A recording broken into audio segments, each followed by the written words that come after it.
আসসালামু আলাইকুম। নতুন আরেকটা ট্রাভেল ভিডিওতে আপনাদেরকে ওয়েলকাম করছি। আজকের এই ভিডিওতে আপনাদের সাথে শেয়ার করব দার্জিলিং এ আমরা সেকেন্ড ডে তে কি করেছিলাম। সো ঘুম থেকে উঠে এত সুন্দর একটা ভিউ এনজয় করে আমরা রেডি হয়ে চলে গিয়েছিলাম ব্রেকফাস্ট করার জন্য। আমরা যখন রুম বুক করেছিলাম তখন রুমের সাথে ব্রেকফাস্টটাকে এড করে নিয়েছিলাম।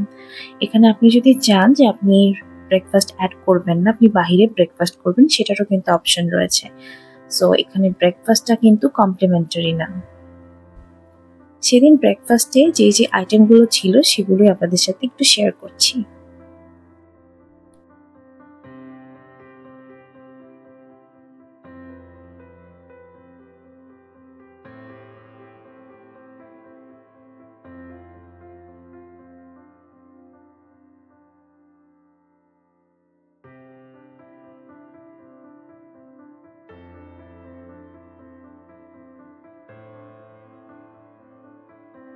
ব্রেকফাস্ট শেষ করে আমরা বের হয়ে পড়ি দার্জিলিং এর আশেপাশে সাইট সিইং করার জন্য। আর গাড়ি আমাদেরকে যে টাইম বলে রেখেছিল সেই টাইমের মধ্যেই কিন্তু সে প্রত্যেকদিন উপস্থিত ছিল। সো এই বিষয়ে কিন্তু তারা বেশ পাঞ্চুয়াল। বের হওয়ার পর কিন্তু আমরা বেশ ভালো একটা ওয়েদার পেয়েছিলাম।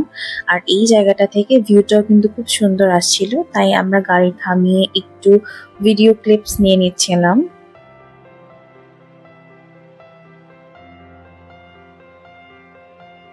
তারপর আমাদের আবার যাত্রা শুরু। আমরা হচ্ছে ১ম যে স্পটটাতে যাব সেটার উদ্দেশ্যেই হচ্ছে রওনা দেওয়া।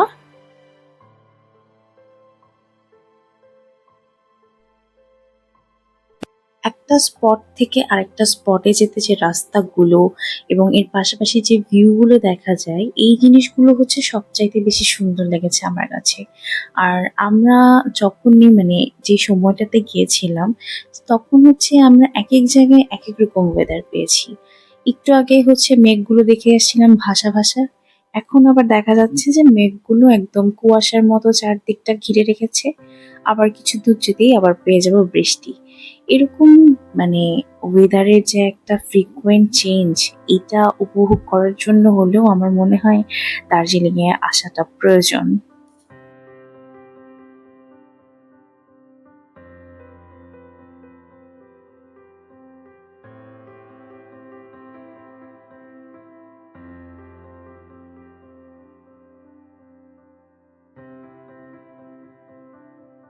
তো এই তো আমরা আমাদের ১ম স্পটে কিন্তু পৌঁছে গিয়েছি। এই জায়গাটার নাম হচ্ছে তাকদা অর্কিড গার্ডেন।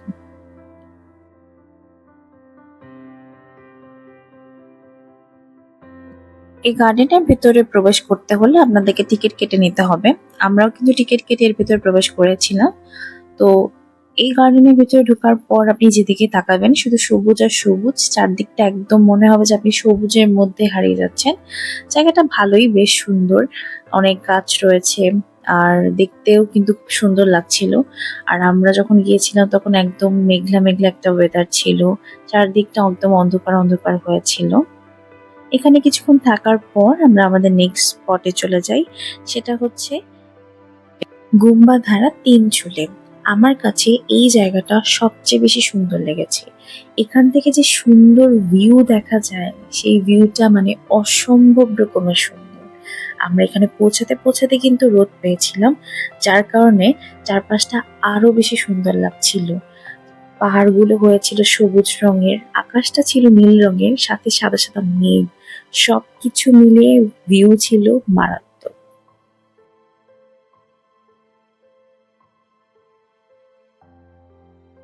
এই জায়গাটা কিন্তু বেশ উঁচু যার কারণে চারপাশে সবকিছুই দেখা যাচ্ছিল এবং যেখানেই তাকাচ্ছি শুধু পাহাড় আর পাহাড়। এত সুন্দর ভিউ আমি এর আগে দেখিনি। সো এই জায়গাটা আসলেই অনেক বেশি সুন্দর। আমার তো মনে হয় যে আমি এই জায়গাটাতে বারবার যেতে পারবো শুধুমাত্র এই ভিউ গুলো উপভোগ করার জন্য।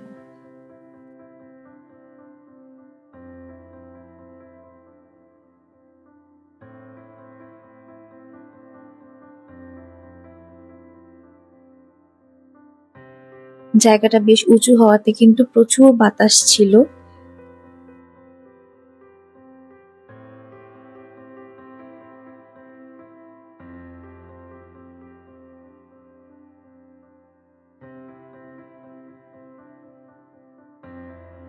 চারপাশে অনেক টি গার্ডেন রয়েছে। এই টি গার্ডেনটার নাম হচ্ছে পেশক টি গার্ডেন।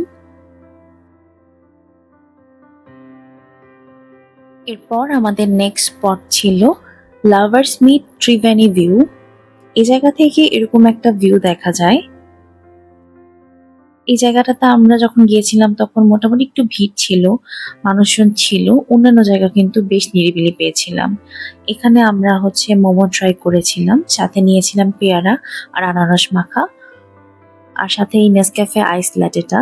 এখানে আপনারা টুকটাক ২-৩টা দোকান পেয়ে যাবেন যেখানে আপনারা খাবার দাবার কিনতে পারবেন। দেন আমাদের নেক্সট স্পট ছিল হচ্ছে Lamahatta eco park with hill top lake view. এই জায়গাটাও অনেক বেশি সুন্দর। এখানে ভেতরে ঢোকার পর উপরে উঠতে থাকলে শুধু পাইন ট্রিজ আর পাইন ট্রিজ। আর দার্জিলিং এর এই ট্রিপে পাইন ট্রিজ আমার এত বেশি ভালো লেগেছে যে যেখানে আমি পাইন ট্রিজ দেখেছি আমি সেই জায়গাতেই মুগ্ধ হয়ে গিয়েছি। এখানে উপরে উঠতে উঠতে আবার আমরা মেঘলা মেঘলা একটা ওয়েদার পেয়েছি। চারপাশে যে কুয়াশার মতো সাদা সাদা হয়ে আছে এগুলো সবই হচ্ছে মেঘ। মনে হচ্ছে যে হাত দিলে মেঘ ধরা যাবে।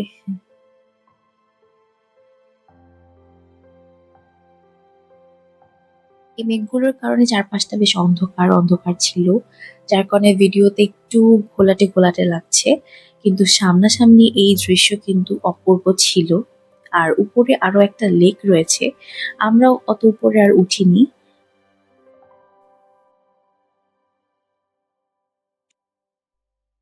এরকম মেঘলা একটা অন্ধকার ওয়েদারে জায়গাটা আরো বেশি সুন্দর লাগছিল, মনে হচ্ছিল যে এখনই বৃষ্টি চলে আসবে। এরপর আমরা এই জায়গা থেকে বের হয়ে পড়ি, আর এটাই ছিল আমাদের আজকের দিনের লাস্ট স্পট। এরপর দার্জিলিং এ ব্যাক করতে করতে আমরা কিন্তু বৃষ্টি পেয়েছিলাম।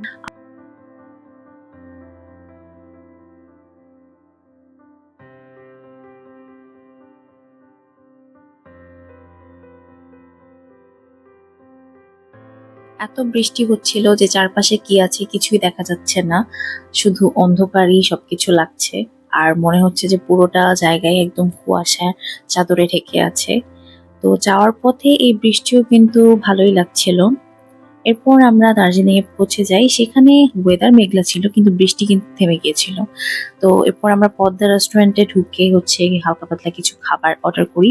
সেখানে নিয়েছিলাম হচ্ছে আমরা একটা নুডলস আর সাথে চিকেন মাঞ্চুরিয়ান আর একটা ভেজ থালি নিয়েছিলাম। সো ওভারঅল এখানকার খাবার ভালোই ছিল। খাওয়া দাওয়া শেষ করে আমরা হচ্ছে হোটেলের দিকে যাচ্ছিলাম। তো হোটেলে যাওয়ার পথে এই রোডটা আমার অনেক ভালো লাগে, এখান দিয়ে হেঁটে যেতে বেশ ভালো লাগছিল। সেদিনের ওয়েদারটা বিকেলের দিকে একদম মেঘলা হয়ে গিয়েছিল, মনে হচ্ছিল বৃষ্টি শেষ হওয়ার পরে যে একটা ওয়েদার থাকে না, ঠিক সেরকম।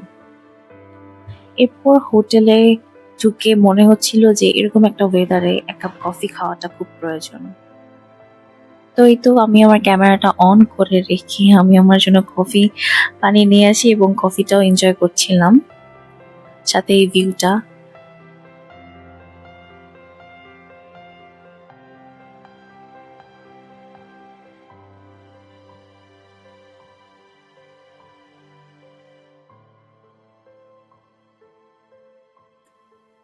এরপর সন্ধ্যার দিকে আমরা আবার একটু বের হই। এটা হচ্ছে দার্জিলিং এর মল রোডের রাতের দৃশ্য। তো আজকের ভিডিওটা আমি এখানেই শেষ করছি। নেক্সট ডে দেখা হবে নতুন আরেকটা ভিডিওতে, অর্থাৎ দার্জিলিং এর ডে 3 ভ্লগে।